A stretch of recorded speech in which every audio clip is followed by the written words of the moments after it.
Boa tarde, bem-vindos a mais um Rascunhos Econômicos, eu sou o Léo. No vídeo de hoje nós vamos falar da Argentina. Argentina. A Argentina é um problema insolúvel. Né? Uma pessoa pediu, um vídeo sobre a economia argentina para falar sobre o Milei. Né? Eu escrevi o nome dele errado, erradão, feio, né? Milei.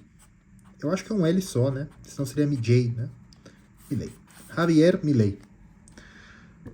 Eu vou escrever certo no vídeo de qualquer forma. Hoje eu vou tratar sobre a economia argentina. Mas, como vocês viram, eu sou muito metódico, né? Então eu vou explicar o que acontece com a Argentina em 150 anos de uma tragédia. Por que tragédia? Se vocês olharem o que aconteceu com a Argentina, foi uma tragédia. Tragédia não é uma coisa ruim que acontece. Tragédia é uma coisa ruim que acontece com pessoas ou coisas que deveriam ser grandiosas, certo? Então, isso é uma tragédia. A Argentina era para ser o melhor lugar do mundo. Assim como o Brasil também, mas a Argentina teve muito mais chance. Porque a Argentina já foi. E já foi, já está. Não há plata. Não há nada que podemos fazer. Já foi. A Argentina já foi. Não tem dinheiro. A Argentina caiu na armadilha da renda média. A Argentina tem um outro problema. A Argentina tem um problema social muito grave. E hoje nós vamos tratar sobre isso, tá? Sobre o Milei também. E o vídeo vai ficar um pouco longo, mas não muito. Né? Eu acho que eu consigo matar em uns 20 minutos. Eu sou o Léo. Esse aqui é o Rascunhos Econômicos, onde eu trato de economia de uma forma científica. Então, se você veio aqui esperando que eu fale bem do Milei, eu acho que eu não vou falar. Se você veio aqui falando e querendo que eu fale mal do Milei, eu também não vou falar. Eu não acredito no sócio-construtivismo, né? Que as pessoas têm que ser livre e crítica, não. Às vezes sua cabeça é tão aberta, mas tão aberta que o cérebro cai. Mas aqui vocês vão tirar a sua opinião. E pesquisem o que eu tô falando, tá? Porque eu decidi que eu não vou dar muitos dados, porque, gente, é uma confusão. Inclusive, eu queria trazer dados do Our World in Data, né? Que é Banco Mundial, algumas agências ONU que deixam ali, é um site que eu gosto muito. Mas não há dados de inflação nem pobreza argentina desde 2017. Inclusive eu quero falar uma coisa que o Milei colocou não sei quantos milhões na pobreza, né? Eu descobri uma coisa muito interessante. Esse dado tá errado, tá? Eu falo no final aí. Tá? Ou no final ou no meio, para vocês não pularem também, tá? Um argumento a favor do Milei e outro argumento contra o Milei, tá? Vocês vão ver ao decorrer do vídeo. Por que 150 anos de tragédia econômica na Argentina? Por quê? A Argentina era uma colônia. A Argentina nunca foi uma colônia espanhola, tá, gente? O que era uma colônia espanhola era as províncias de Rio da Plata. E a Argentina, ela nasce com influência do Brasil, inclusive, né? O Brasil intervém na Guerra Civil da Confederação do Prata, ou do Plata, né? E há uma série de coisas, tal. Nós perdemos o Uruguai para a Argentina, tal. A Argentina nasce com uma posição geográfica muito favorável. Eu fiz um mapinha aqui, eu vou mostrar para vocês. Mas, porque eu coloquei um timeline de 150 anos, né? Vamos entender o que estava acontecendo no mundo na década de 1870. Tá? Eu desenhei um mapinha aqui. Pra gente, em que eu vou mostrar para vocês o que estava acontecendo no mundo na década de 1870. Tá? Aqui está nosso querido Bananil, também conhecido como Brasil, tá aqui, certo? E aqui está a Argentina, certo? Aqui está a Argentina. O Brasil ficou horrível, hein? Tá aqui. Uruguai e aqui está a Argentina, tá? Paraguai, Bolívia, Chile, desenhei mal, mas enfim. E eu quero desenhar para vocês o Império Britânico. Aqui é o Reino Unido, aqui é o Canadá.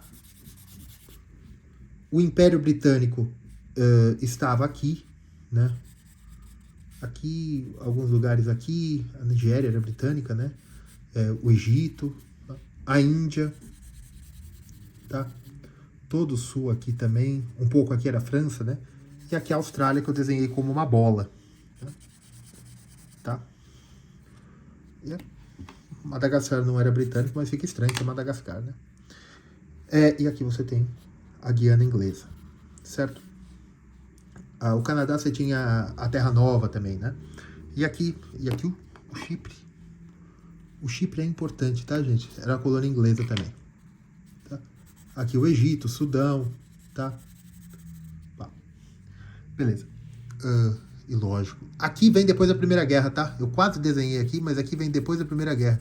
Eles levaram uma surra aqui no Afeganistão, mas estou falando de 1870. Tá? O que acontece? Aconteceu na Inglaterra uma coisa chamada Revolução Industrial. A Espanha, Portugal, França não, né? Espanha, Portugal, e perderam as suas colônias. E a Inglaterra precisava de mercadorias para trazer influxo de comércio para a Inglaterra, né? Trazia mercadorias das suas colônias, influxo de comércio para a Inglaterra, né? Aqui, faz isso aqui, né? Né? Ou por aqui. Mas eu acho que era por aqui, né? Por trás. Trazia influxo de comércio para a Inglaterra depois industrializar. Com o advento da refrigeração e do navio a vapor, o fluxo de comércio ficou ainda melhor e a Inglaterra poderia desenvolver mais a sua indústria e sua exportação, né? E a Revolução Industrial se alastra na Europa dessa forma aqui, né? Ela vem aqui, tal, e ela chega até aqui. Não chega na Rússia, né? Chega na atual Ucrânia aqui, que era parte do Império Russo, norte da Itália, e era assim a Revolução Industrial, tá? E ela também se alastrou assim, a Revolução Industrial. Até 1910, né? Mas só falando 1870. A Argentina tinha uma vantagem, né? Deixa eu pintar a Argentina de amarelo. A Argentina tinha uma vantagem. Qual é a vantagem? O Rio da Prata. O que é o Rio da Prata? O Rio da Prata é um rio que vem. Você sabe que é drenagem, né? Todo rio que chove no interior do continente, toda a água, ela cai no rio e ela vai para o mar, né? O que é um rio? O rio é um caminho de relevo em que ele tem um baixio e a água vai embora. Você tem bacias endorreicas, você tem aqui o Mar Cáspio, você tem aqui o Mar de Aral que sumiu, né? E assim vai. Você tem os grandes lagos, né? Que eles têm ligação com o mar, então. Enfim. E você tem o Tic-Tac aqui, né? Mas o Rio da Prata, ele drena as águas de São Paulo, né? Através do Rio Tietê, do Mato Grosso, tal, da Bolívia, do Paraguai, e vai descendo aqui. E ele era usado por espanhóis para trazer prata da Bolívia. Por isso que é o Rio da Prata. É Bolívia, Colômbia, né? Na época não tinha divisão Bolívia, né? Era Gran Colômbia. Nova Granada, né? E aí, essa rota sempre foi utilizada para levar a prata para a Espanha. Com o advento da Revolução Industrial, a Argentina tinha uma facilidade muito grande. E aqui você tem uma zona naturalmente irrigada, na boca do Rio do Prata, que facilitava a exportação, a produção de gêneros alimentícios de alto valor agregado. Quais eram esses gêneros alimentícios de alto valor agregado? Trigo, carne bovina e couro de alta qualidade.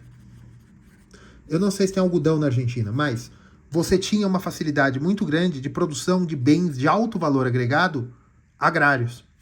E a Argentina, porque na época era a época do free trade, né, livre comércio, 1870, a Argentina se desenvolveu muito e quase importou a Revolução Industrial. Por que esses países importaram a Revolução Industrial? Porque eles estavam próximos da Inglaterra e poderiam disponibilizar à Inglaterra bens que a Inglaterra precisava. E a Inglaterra devolvia para esses países capital, dinheiro, né? Lucros. Lucros pelo quê? Pela venda desses produtos. E aqui você tinha um grande fluxo de comércio em que a Inglaterra mandava muito capital para a Argentina. Muito dinheiro para a Argentina, né? A Argentina começou a desenvolver na década de 1970 uma grande indústria naval para propiciar a logística, né? Aí você vai falar, por que o Brasil, então, com o café? Porque o café, ele dava lucro, mas em quantidade. o café não era um bem tão caro assim de exportação.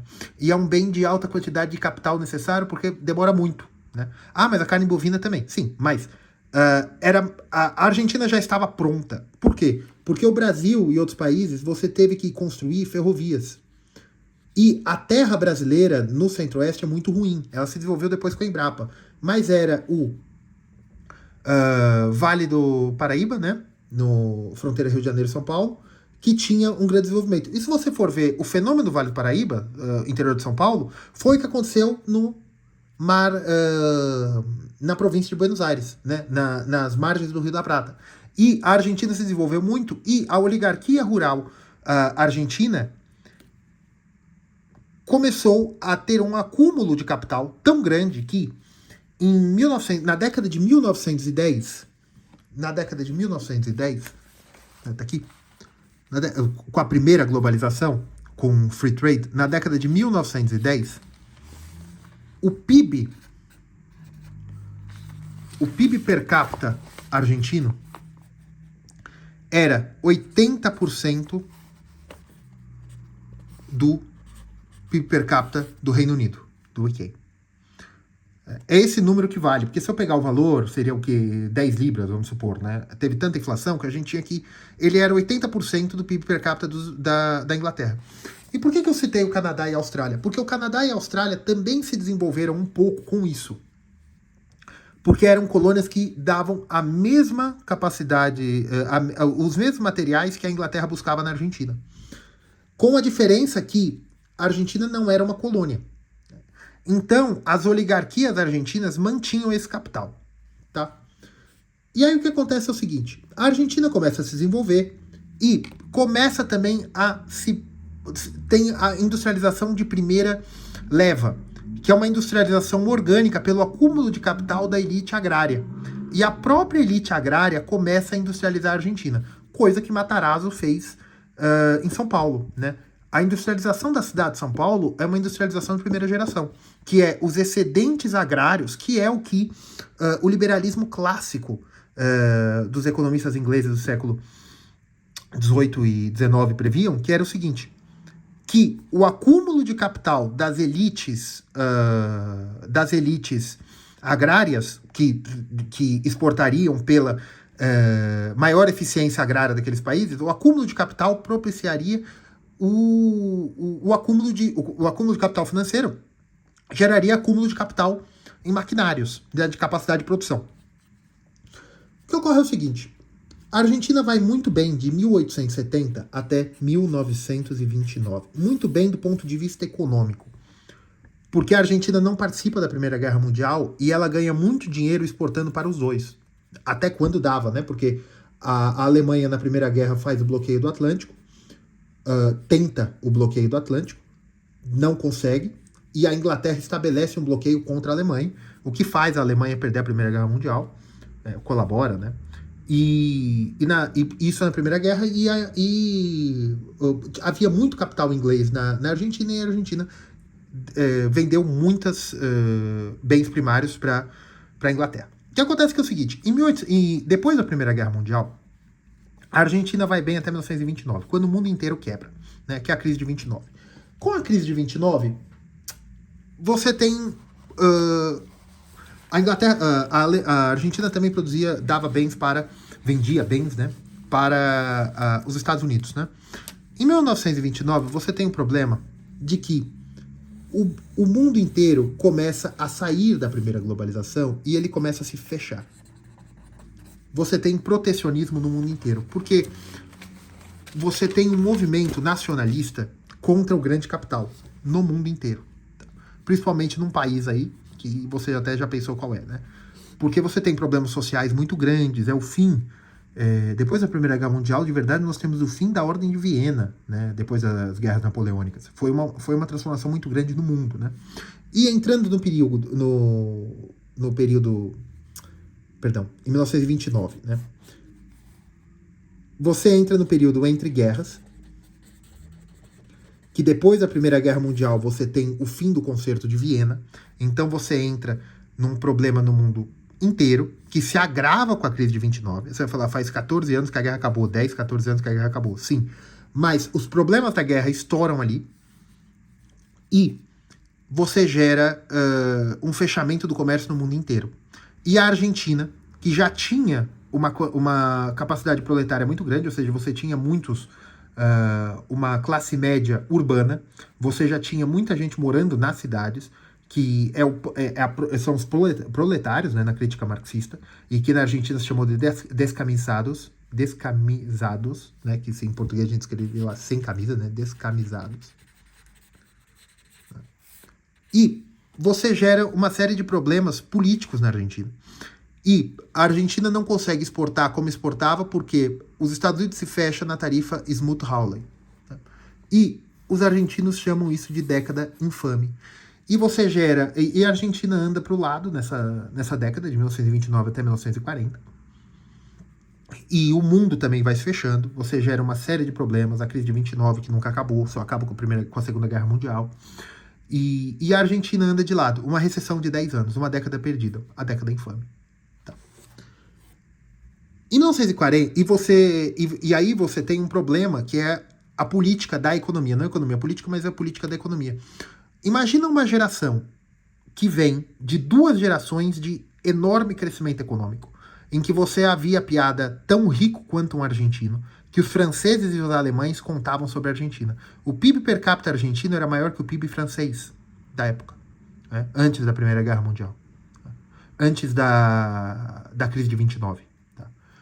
Você teve movimentos humanitários que ocorreram depois do fim do Império Otomano, em que grande parte dos imigrantes gregos e armênios que vieram para as Américas, metade foi para os Estados Unidos, metade foi para a Argentina, porque não havia diferença. A Argentina era tão rica quanto os Estados Unidos e tão promissor quanto depois da Primeira Guerra Mundial. A Argentina era um país rico. A Argentina era um país desenvolvido. Né? Existe a explicação geográfica. Existem teorias um pouco mais heterodoxas, por que a Argentina foi um país desenvolvido, mas vamos ficar aqui na explicação geográfica e da acumulação de capital agrário. Né? Na época que o Brasil exportava apenas uma commodity de capital extensiva, a Argentina não precisava de tanto capital e acumulava capital, né? Porque o capital já estava dado pela mãe natureza, que era o Rio da Prata. E também a elite argentina, a capital da Argentina era Buenos Aires, que era o centro do poder beneficiado por aquele dinheiro. Né? E você tem que entender também que a Argentina, a maior parte da população argentina ficava nas margens do Rio da Prata. Né? A Patagônia ainda não estava totalmente colonizada. No Brasil o fenômeno é diferente. Grande parte da população não estava nas áreas de café. Então, para você manter a unidade do império, você sempre fez a distribuição de renda. E o Brasil teve grandes conflitos, né? Canudos foi depois. Falei um pensando no outro. A Revolução Farroupilha, né? E até na época da República você teve Canudos e tal. Então você teve um problema social no Brasil mais grave. A Argentina começou a ter grandes problemas sociais quando começou a faltar dinheiro. Tá? E aí você tem a década infame, você tem a oligarquia política e agrária política da Argentina começa a cair numa obsolescência, porque a Argentina tinha muito dinheiro, aquelas pessoas que não tinham mais poder, não tinham mais tanto dinheiro, tinham ainda o poder político e começaram a utilizar o Estado ao seu favor, e isso gerou um problema político, né, da massa da população que trabalhou nas fábricas ou nos portos argentinos, né? O Boca Juniors vem do Porto de Buenos Aires, né? Que a cor da equipe do Boca Juniors, que é quase um roxo, né? Um azul bem arroxeado com amarelo, é a bandeira da Suécia, o pessoal diz, né? Porque teve uma partida entre o River Plate e o Boca Juniors e eles decidiram que um dos dois teriam que trocar de cor de camisa, porque tanto o River Plate quanto o Boca Juniors usavam branco e vermelho, né? Blanco e rojo. Né? E eles não poderiam... Um teria que trocar, quem perdesse aquela partida teria que trocar e usaria as cores da primeira bandeira que entrasse no Porto de Buenos Aires no dia seguinte. E foi uma bandeira da Suécia. Essa é uma história que eu ouvi em Buenos Aires, né? Não sei se é verdade. Vou até perguntar para meus amigos que são Boca Juniors. Mas o que ocorre é o seguinte. Você teve esse problema político e gerou instabilidade política na Argentina. e você gera o peronismo. O que é o peronismo? O peronismo está dentro dos movimentos populistas. O populismo peronista é um pouco diferente. O populismo peronista, até pela grande quantidade de italianos, né, esses italianos que vieram na década de 1870, 1890 e 1900 por culpa da unificação italiana, né, e dos conflitos subjacentes à unificação italiana, né, a Argentina, até o sotaque argentino é um espanhol misturado com italiano, né? Então, você teve uma grande imigração italiana e alemã, mais ali para depois da guerra, né? E aí, o que ocorre com a Argentina? Que é uma coisa muito parecida com o que ocorreu em São Paulo. A história da cidade de São Paulo é muito diferente do Rio de Janeiro, né? E depois de Getúlio Vargas, a gente só estuda a história do Rio de Janeiro como se fosse a história do Brasil. Mas isso é uma coisa que aconteceu. Você tinha greves anarquistas de espanhóis e italianos na cidade de Buenos Aires, né? Você gerou uma série de problemas sociais e políticos pela crise de 1929, que na Argentina foi tratada de uma forma diferente. O peronismo entra para incluir os descamisados, né? E aí você tem um conflito entre o peronismo, né, que é populista, com as antigas oligarquias. E aí você tem uma série de golpes, de 55, de 66, o Perón entra... Bem, eu não quero falar de política aqui, né? E aí, uma série de arranjos, e a Argentina resolve adotar, com o peronismo, e depois os militares argentinos mantiveram, até 1970, mas eles mantiveram a substituição de importações. O que é a substituição de importações? A substituição de importações é um movimento de industrialização de segunda leva. Eu já falei aqui da CEPAL. Eu já falei aqui da CEPAL. O que é a CEPAL? Comissão Econômica para a América Latina. A CEPAL foi feita para estudar o caso do Brasil, do México e do Chile, se eu não me engano. Por que não a Argentina? Porque isso é 1940 e tanto. Não, ela não é... Não, ela é instaurada em 1960, ela é instaurada, mas depois sai... O Fernando Henrique sai da CEPAL também. Tá? O Fernando Henrique Cardoso foi presidente do Brasil. E aí, se tem ideia que é o seguinte, qual era o problema... E eles utilizaram o modelo argentino. Qual era o problema da Argentina e dos países para industrializar a América Latina? O problema é o seguinte: a deterioração dos meios de troca. Deterioração dos meios de troca. O que é a deterioração dos meios de troca? A Argentina, em 1870, vendia 1 quilo de carne, de boi, né, de carne, por, 50 camisas. Por que camisas? Têxtil, né, que era o que a Inglaterra exportava. Isso em 1870. Em 1890, isso você já precisava de 2 quilos para 60 camisas. Tá? Até o ponto que 1 quilo de carne comprava uma camisa. 1 quilo para uma camisa. Por quê? O preço da camisa subiu. Pode ser que o preço da camisa não subiu, mas pode ser que a Inglaterra não precisava mais de carne como precisava antes. Isso é a deterioração dos termos de troca. Veja, implicitamente eu digo o problema da taxa de câmbio, mas eu estou usando produtos. A CEPAL dizia o seguinte: então, para você industrializar a América Latina, você tem que substituir importações. Você tem que desprestigiar o mercado primário e industrializar a economia para produzir suas próprias camisas. Aí eu tenho a segunda tentativa argentina, né? Durante o peronismo e até 1970, que é a substituição de importações argentinas, como foi no Brasil.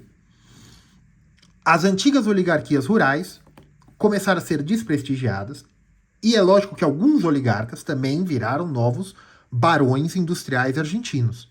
Mas também o Estado argentino criando estatais e sendo investidor e se endividando ou fazendo pior. Muito pior. Pior do que se endividar é fazer uma coisa chamada senhoriagem. O que é senhoriagem? Imprimir moeda. Ah, sem lastro. Esqueça esse negócio de lastro. A gente vive no mundo pós-1971. Esqueça lastro. Não existe lastro para moeda. Tá? Não existe lastro. Eles começaram a dívida argentina, a Argentina começou a se endividar para se industrializar, e isso desprestigiou o campo argentino, que era o que tinha permitido, pelo acúmulo de capital da venda de produtos agrários, é o que tinha permitido a industrialização argentina na década de 1970, a partir de 1970. O problema é que em 1960, eles fizeram um processo russo, e chinês ainda não, mas o processo soviético de industrialização. Você sacrificava o campo e o campo financiava a industrialização. Como?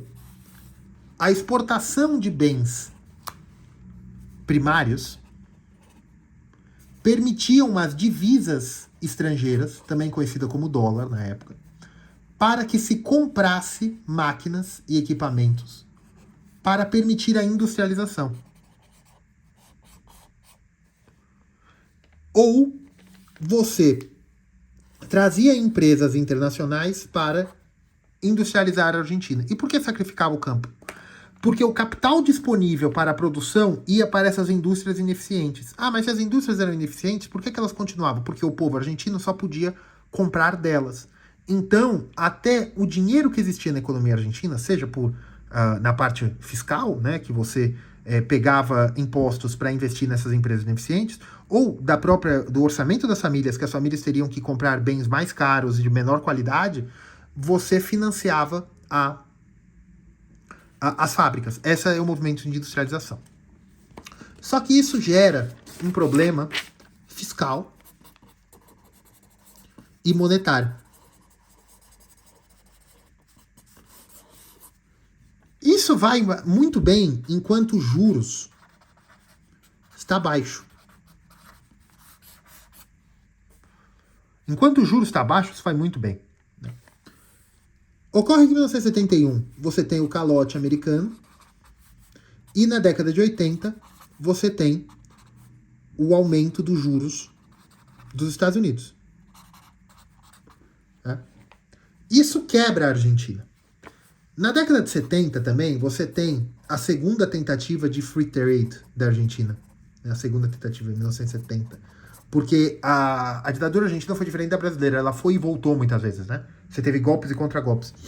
Em 1970, os Chicago Boys, né, a turma do Friedman, veio para a Argentina e tentou implementar o livre mercado para tentar que, em vez do Estado argentino ter que se endividar, porque a inflação já estava muito alta na Argentina, e diferentemente do Brasil, porque a Argentina tinha menos gente e menos bens e menos recursos naturais, né? A Argentina não conseguiu se fechar como o Brasil se fechou. A Argentina precisava continuar importando. O Brasil conseguiu se fechar totalmente. E no Brasil, por isso que o milagre econômico brasileiro funcionou. Porque o Brasil conseguiu se fechar. O Brasil não precisava importar praticamente nada, alguns químicos muito específicos. A Argentina não, a Argentina é um país menor. E com uma região geográfica menor que o Brasil. O clima da Argentina é temperado, ponto. E frio no fim, e ártico, né, em Ushuaia. Só. O Brasil não. O Brasil tem de temperado tropical a temperado subtropical. Né? Enfim. E em 1970 se tenta o seguinte, mesma coisa que o Brasil também fez, mas o Brasil fez desde o começo, né? O JK fez isso no Brasil, que era de trazer capital estrangeiro.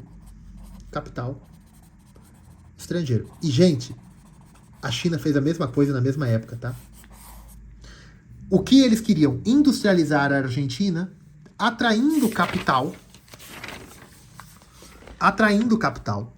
do primeiro mundo para investir na Argentina.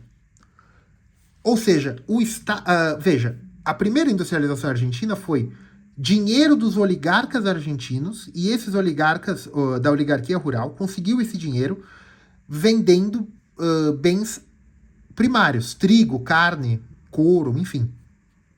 O excesso, o lucro que eles tiveram virou o capital e eles conseguiram investir. A segunda tentativa de industrialização, a Argentina se endividou, seja emitindo moeda através de senhoriagem, seja com dívida externa, tá?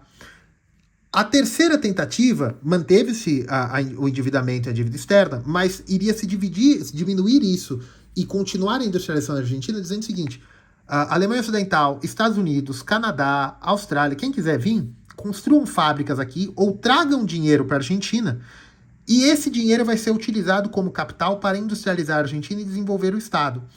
Mas esse capital pertence a vocês, então nós pagaremos dividendos ou juros sobre isso. Funciona? Funciona. O Brasil se industrializou assim. E o pouco de indústria que a gente tem no Brasil é assim, e não é por causa disso que a indústria está acabando. Mas o problema na Argentina é a instabilidade. Você também tem a Guerra das Malvinas. Das Malvinas. E aí a Argentina sempre teve o problema da dívida e da inflação. Por quê? Porque como a Argentina mais ou menos resolveu o problema social argentino dos descamisados, aumentando o orçamento, gasto social. A Argentina é um país hoje pobre que tem um welfare state. A Argentina tende a ter um sistema universal de saúde, um sistema universal de educação. A Argentina gasta muito com social, mas não tem capacidade financeira para isso. E como o Estado se financia, imprimindo dinheiro no limite, tá? E aí você tem o Plano Austral, em 85, que foi logo depois que a Argentina tenta, se eu não me engano, que a Argentina tenta invadir as Malvinas e não consegue, deu aquela confusão toda, os militares são tirados do poder, entra o Plano Austral, que se substitui o peso e se coloca o dinheiro como austral. Ele funciona durante um tempo. O mecanismo do Plano Austral é mais ou menos o mecanismo do Plano Cruzado, tá? Congelamento de preços, tudo. Ele derruba uma inflação de 672% para 9%, mas também dura poucos meses, porque isso não dá certo. Tá? Na década de 90, nós temos o Plano Cabadio, né? Que ele pega uma inflação de 3.000% e joga para joga para uma inflação normal, 2, 3% ao ano. Só que como ele fez isso? Ele fez a paridade, $1 para um peso argentino. Ele volta, né, para peso argentino. Ele volta, né, para o peso e ele estabelece um peso para $1. Como? O Banco Central vira uma casa de compensação, na verdade, né? Ele garante que para cada peso em circulação ele tem $1. Então, na verdade, o lastro do peso argentino era o dólar americano. E isso gera uma série de problemas, mas o certo é que quando você faz isso, você extingue a moeda nacional e você tem só a dolarização. O certo que eu digo é que eu não digo que você tem que dolarizar a economia de países do terceiro mundo, mas eu digo, já que você quer dolarizar, faça direito, porque se você ficar com isso aqui, uma hora vai dar ruim. Por quê? Porque os bancos, na melhor das hipóteses, os bancos continuam emprestando em peso argentino. Ou seja, eles fazem multiplicador bancário em moeda corrente. Mas o lastro é dólar. Isso vai gerar problema. Na melhor das hipóteses. Na hipótese normal é o seguinte, é a Argentina dizendo que está imprimindo um dinheiro garantido pelo dólar americano. É lógico que não vai dar certo. E os gastos sociais lá em cima. Por quê? Porque a Argentina tinha acabado de sair de uma ditadura militar e eles queriam fazer que nem no Brasil, incluir no orçamento quem estava excluído na vida política nos anos da ditadura militar, tá? Um problema da Argentina é que a Argentina é um país de renda média. O que é uma renda média? Quando você é quase rico e não é mais, ou seja, você continua tendo todas as despesas de rico, mas o salário de pobre. É isso a Argentina. E é o Brasil também. E aí a Argentina faz... aí o Plano Cabadio, ele dá o calote na população, ele tem que sair correndo, tá? O presidente na época, eu não lembro o nome dele, eu não sei se Cabadio é o nome do presidente ou do ministro da Fazenda, né? O equivalente. Eu sei que a Argentina tem uma nova constituição, tudo, e entra o casal que, se eu escrever o nome deles errado, é Kirchner, né? O casal Kirchner toma poder em 2001, 2003, eu não lembro, e até 2009 tá tudo bem. A inflação é uma inflação brasileira, né, 6% ao ano, que para a Argentina tá ótimo. Eles reorganizaram com o apoio do FMI, né, que o Caballo também fez, né, que eles mantiveram a inflação argentina estabilizada. Eles reorganizaram um pouco do orçamento público, só que você tinha o boom das commodities. Dessa vez, em vez de exportar para a Inglaterra, eles estavam exportando para a China. E Brasil e Argentina se beneficiaram muito com isso. Há uma série de problemas, e na crise de 2009, e também com os fundos abutres, a China começa também a diminuir a quantidade de importação, você tem a crise de 2009, e a Argentina sofre muito de novo. E aí a inflação começa a subir de novo. Mas qual é o problema da Argentina? A Argentina imprime moeda. Muita moeda. E a Argentina não tem reserva cambial. Por quê? Porque a Argentina tinha até pouco tempo um título em que o Banco Central Argentino emitia dívida para emprestar ao Tesouro. Ou seja, para colocar moeda em circulação, emitindo dívida junto aos bancos. Com prazo curto, os bancos compravam, esse dinheiro pagava a inflação mais não sei o quê, e o Banco Central pagava de novo, como? Emitindo mais títulos. Então a Argentina mascarava até a impressão de moeda. Porque como ele pagava? Ele pagava emitindo mais títulos? Não, ele pagava imprimindo dinheiro, que não é impressão, né? Ele colocava no saldo dos bancos, e para, teoricamente, enxugar esse dinheiro que ele estava colocando, ele emitia mais títulos. Ele só aumentava. Tá? A Argentina tem... Isso é monetarismo, tá, gente? Isso é um pouco complicado, mas qual é o problema da Argentina? O problema da Argentina é... A economia argentina é uma economia rica, mais ou menos. O PIB argentino é maior que o PIB brasileiro, per capita, com paridade de poder de compra. É um PIB mais... o argentino vive melhor que o brasileiro. E agora o que eu falei no começo do vídeo. Vocês devem ter visto que o Milei colocou não sei quantos milhões de pessoas na linha da pobreza, né? Vocês sabiam que não existe... é proibido pelo governo Kirchner, né? E aí o Milei não conseguiu colocar de volta e acabou as folhas do meu caderno, né? Certo? Tá quase acabando. O Milei não conseguiu colocar de volta, que é o seguinte: os Kirchner proibiram índices de inflação. Porque só o IBGE deles, que eu esqueci o nome, poderia calcular esses índices. E eles proibiram. E aí teve uma série de problemas, tal. As estatísticas do IBGE argentino, né, do Instituto de Pesquisas argentino, ela não é aceita mais pelo Banco Mundial, pelo FMI e tal. Então, se você procura, a partir de 2017, você não acha mais, a partir de 2014, você não acha mais alguns dados, né? Para ver índice de inflação e tal. E a pobreza, o que é a pobreza segundo a ONU? É menos de 2,5 dólares, né? Menos de 2,5 dólares ao dia. Mas o que é 2,5 dólares? Por quê? Se o real vai de 5 a 6 dólares num ano, de 5 a 6 reais em um mês, então você tinha gente que no começo do ano estava ganhando 12,50, né? R$12,50 por dia. Aí se eu coloco aqui 30 dias, uma pessoa ganhando R$375 no começo do ano não era pobre, porque era 5. Aí quando foi para 6, isso já é pobre. E você veja, pobre é isso, tá? Não, é por paridade, poder de compra, PPC, ou Parity Purchase Power, PPP. Tá? Paridade de poder de compra. O paridade de poder de compra do dólar, né? $1 tá mais ou menos R$4,7 em PPP, tá?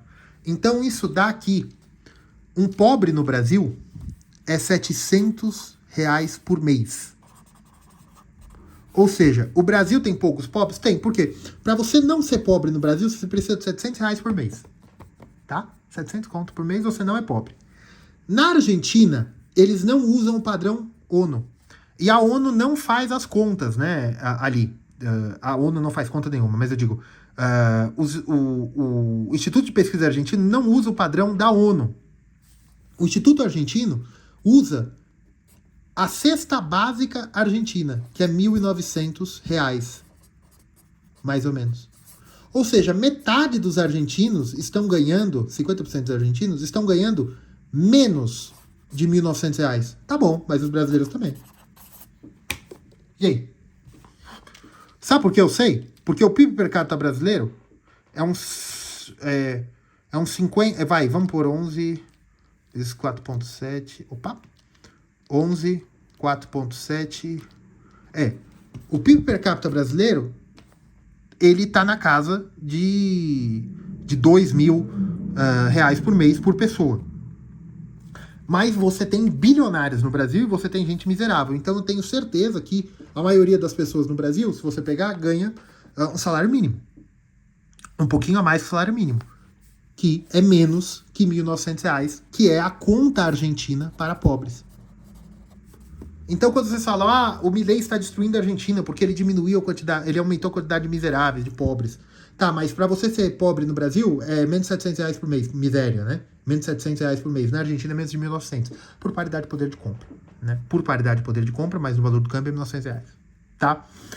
Agora, o que o Milei está fazendo na Argentina? O que o Milei está fazendo na Argentina é o que a Argentina sempre fez. A Argentina parece um obeso que resolve, de um dia para o outro, pesar tudo que está comendo para comer 1.200 calorias por dia. Um obeso que tem 150 quilos e resolve comer 1.200 calorias por dia. Ele vai emagrecer? Vai, tranquilamente. Quanto tempo ele consegue ficar assim? Ele vai desenvolver compulsão alimentar e um dia ele vai comer 50 lanches do McDonald's. É isso que acontece na Argentina. Os períodos argentinos, você tem um arroxo muito grande, depois você gera uma crise social. A crise social força e legitima o governo a gastar, que ele vai gastar mais do que estava, ele chega aqui, né? Ele faz isso aqui para fazer isso aqui, né? E aí você tem um arroxo muito grande de novo, abaixo do que era, só que quando o governo tem a crise social, ele volta para cá. É isso que acontece na Argentina. O que o Milei está fazendo de cortar gastos públicos, de cortar a emissão de moeda, de fazer tudo isso, é tudo que tem que ser feito. Mas o problema da Argentina não é econômico. O problema da Argentina é a mentalidade do eleitor e do povo argentino. Por quê? Porque é um país de armadilha de renda média, que não havia chegado na renda média. A Argentina havia chegado na renda média alta ou rica. E a Argentina quebrou. Só que a cultura argentina continua. E a Argentina, eu vou fazer de novo esse croquis de gráfico, né, para vocês entenderem. A Argentina, ao longo do tempo, de tudo isso que eu estou falando, sempre fez o que o Milei está fazendo. A Argentina sempre aumentou os gastos. Vou fazer em verde aqui. A Argentina aumentou os gastos para manter a coesão social. Até que chega uma hora que a Argentina só conseguia se financiar emitindo moeda ou pegando dinheiro emprestado via FMI. Tá? Só que isso gerava problemas monetários, desvalorização do dinheiro e crise social. Então o governo tinha legitimidade para cortar e fazer um arroxo para cá. Só que aí depois do arroxo, você tinha uma crise social que forçava o governo, que legitimava ou forçava grupos do governo argentino a aumentar os gastos de novo, aqui em verde. Aí você tem um arroxo mais forte ainda, que baixa para cá. Ou seja, o gasto era menor do que antes. Tá aqui? Certo? E aí você vem depois e sobe de novo para cá. Esse é o problema fiscal argentino. O problema fiscal argentino é causado pela mentalidade e pela crise social do povo argentino. O povo argentino é um povo acostumado com benesses sociais. E aí, quando você tinha um crescimento do gasto social, você gerava uma crise macroeconômica, o governo argentino cortava, trazia aqui para o ponto 1, né? O gasto estava em 2, ele trazia para 1. Aí depois ele levava para 3, aí o governo trazia para quase 0. Aí depois tem uma crise social de novo, ele leva para 5, e aí o que ele vai fazer? Entendeu? Esse é o problema da Argentina. A Argentina teve um plano muito bem sucedido na Argentina, foi o plano Cabello. Era só fazer ali ajustes simples do ponto de vista macroeconômico. Mas o povo argentino não aceitou. O povo argentino não aceitou, a elite política argentina não aceitou, e agora o Milei vem baixando. O que o Milei está fazendo, gente? O Milei está fazendo o seguinte: qual é o problema da inflação argentina? Senhoriagem, emissão de papel moeda, falta de reservas, problema de câmbio. Como você resolve o problema de falta de reserva cambial? Você deixa o câmbio livre. Por que o câmbio livre? Porque o que é uma reserva cambial? É a quantidade de dólares que eu tenho para comprar um peso ou vice-versa. O que é câmbio livre? Quanto você está disposto a me vender esse dólar? Eu quero 50 mil pesos. Tá bom, aqui, 50 mil pesos. Tá bom, 50 mil pesos eu aceito. Você vai começando a ter uma oferta de peso a 50 mil. Mas aí você aumentou demais a taxa de câmbio. Mas é assim que faz, não tem o que fazer. Quantos dólares eu posso comprar com R$1 milhão? Olha, a taxa de câmbio tá assim, ó. As pessoas estão dispostas a te vender $1 por R$5, vamos supor. Então você pode comprar 200 mil dólares. Você pode comprar. Mas está muito caro, eu queria comprar por 2. Você não vai comprar. Por quê? Porque ninguém está disposto a vender. Só que o que o governo argentino fazia? O governo argentino vendia as reservas que ele tinha através do agronegócio, ele vendia por um preço, por um câmbio subsidiado para evitar a inflação. Que é loucura. É loucura. É você pegar uma pneumonia porque você não quer pegar gripe. Porque inflação é muito mais fácil de resolver do que problema de reservas. Né? E a Argentina também, você tinha metade da população argentina vivendo de benefícios sociais. Por quê? Porque você tinha uma miséria causada pelo quê? Pelo gasto do governo. Porque que empregos públicos, que empregos de multinacionais você vai ter ali de uma forma saudável com a instabilidade política argentina? E a estabilidade política argentina gera mais benefícios sociais. Que aí você tem que ter um corte e tal. O problema argentino não é um problema civilizacional como o brasileiro, mas é um problema de... É um problema de falta de... É aquele... Nome este homem, né? Argentina significa terra da prata. A prata acabou há muito tempo e os argentinos ainda não perceberam. Tá? Como se resolve o problema argentino? Não se resolve. Isso aí não tem muito o que fazer, não. A Argentina não tem muito o que fazer. A educação, não é educação, não. A Argentina está nesse problema porque o povo argentino é educado. Se fosse o Brasil, eles tinham resolvido isso sem esses problemas sociais. Tá? É o mesmo problema da França. A diferença da Argentina para a França é que a França passou pelo plano Marshall. A Argentina não. Porque também a França teria se destruído depois da Segunda Guerra Mundial, porque não tinha dinheiro. Não. E da Primeira Guerra também. A diferença da Argentina para a França é que a França ainda teve colônias até a década de 70. E a França tinha o plano Marshall. A Argentina não. Essa é a diferença. Tá? O que você acha do Milei? O Milei é um político libertário, né? Que eu não sei como é que existe isso, é um quadrado redondo. O que ele está fazendo? Ele está tomando as medidas neoclássicas, que não são nem austríacas. Ele está tomando medidas neoclássicas, que é o que resolve. É arroxo. Você quer resolver esse problema? É arroxo. Mas deve ser feito assim? Olha, a economia te dá as ferramentas. Como eu resolvo a falta de reservas estrangeiras? Como eu resolvo superinflação? E como eu resolvo senhoriagem? Como você resolve senhoriagem? Você para de gastar. Você não paga nem o tratamento de câncer da vozinha do Pedrinho. Mas ela vai morrer. Não tem dinheiro. Não paga. É assim que você resolve. Mas deve ser feito assim? Eu não faria. Mas por que eu não faria? Aí eu pagaria? Não. Eu não vou ser político. Se eu não quero tomar essa decisão, eu não sou político. Entendeu o que eu quero dizer? Alguém tem que tomar essa decisão. Eu não vou tomar. Eu sou economista. Eu não sou político. O economista diz como é que resolve. Se você quer fazer assim ou não, é a decisão política. Né? Isso é decisão política. É a decisão. Ele também cortou uma série de benefícios sociais. Isso diminui a inflação. Diminui de dois jeitos. Você diminui a demanda, porque menos gente tem dinheiro, e você diminui a demanda agregada, e você diminui a demanda por moeda. Mas o PIB argentino subiu. O PIB argentino subiu, mesmo com os gastos do governo diminuindo. É uma coisa impressionante que ele está fazendo. Da forma que ele está fazendo, é muito bem feito. E eu acho que o histriônico que ele tem, né, esse jeito palhaço que ele tem, né, de showman, ajuda ele a fazer esse tipo de coisa. Por quê?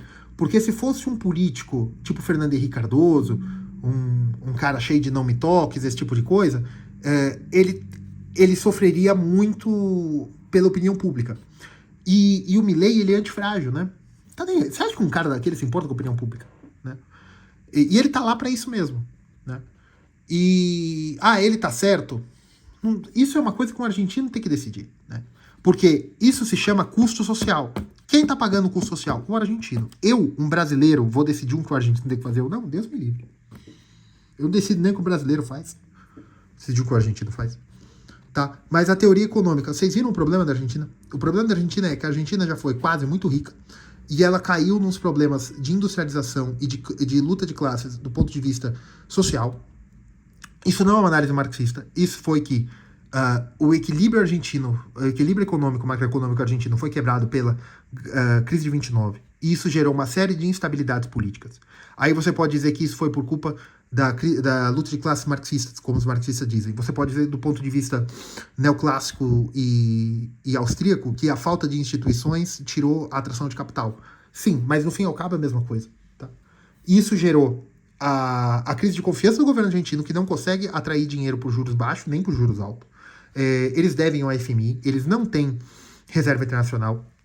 O agronegócio argentino depende de investimento. Léo, mas você falou que no começo eles não precisavam de investimento, em 1870. Mas agora que o Brasil tem todo o centro-oeste, que era um deserto, e que agora pode ser é o maior exportador de soja do mundo, como é que aquelas poucas terras, né, se você comparar, aquilo é menor que o Mato Grosso do Sul, as terras cultiváveis do Rio da Prata, como é que aquilo vai competir? E você precisa de maquinário também. E eu não sei como é que está a situação do Rio da Prata, do Rio da Prata, porque Rio Assoria, né? Principalmente com represas e o caramba que foram construídos até pelo Brasil, né? Na parte nossa do Rio Paraná. Então você tem uma série de problemas que devem ser resolvidos.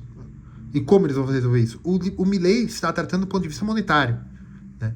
Ele fechou a torneira, não se emite mais dinheiro, o M1 diminuiu muito, né, a quantidade de moeda em poder do público. E é isso. A inflação argentina, se continuar assim, vai ser resolvida, mas eu vou falar que não se surpreenda se daqui 2, 3 anos tudo volte, porque na Argentina é assim, o lado social argentino. Pode não falar, nossa, que saudade que eu tinha com inflação de 30% ao ano, mas eu recebi um contra-cheque do governo, 30% ao mês, né? É isso, tá, gente? Um abraço, fiquem com Deus, curtam e compartilhem.